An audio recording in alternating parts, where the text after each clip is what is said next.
Even field reference میں بڑی پیش رفت سامنے آئی ہے۔ نیب نے مریم نواز اور کیپٹن ریٹائرڈ صفدر کی ضمانتیں خارج کرنے کی درخواست کر دی ہے۔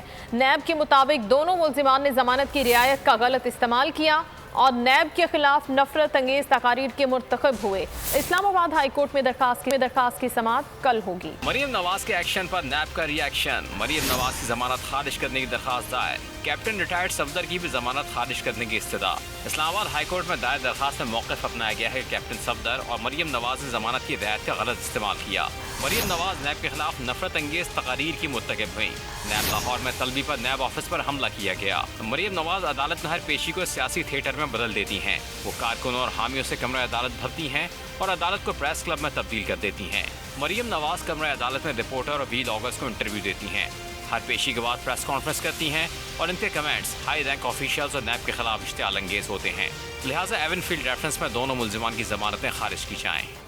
چیئرمین نیب کی مدت ملازمت میں توسیع، نواز شریف، شہباز شریف، مریم نواز، حمزہ شہباز اور مسلم لیگ نون کے خلاف جھوٹے مقدمات کی مرہون منت ہے۔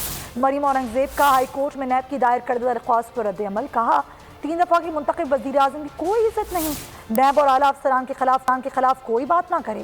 عوام کے چوروں کو نیب آرڈیننس کی شک میں NRO دیا گیا۔ مریم اورنگزیب نے کہا کہ غیر قانونی کمزور چیئرمین نیب کو شرم آنی چاہیے۔ مریم نواز شریف کے خلاف نیب کی ضمانت منسوخی کی درخواست خوف کی علامت ہے۔ دوسروں کی عزت کی دھجیاں اڑاؤ، دوسروں کی پگڑیاں اچھالو تو احتساب ہو رہا ہے۔ جھوٹا اور غلط مقدمہ بنانے پر نیب کو قوم سے معافی مانگنی چاہیے۔ سبسکرائب کریں اور بیل دبائیں تاکہ کوئی خبر رہ نہ جائے۔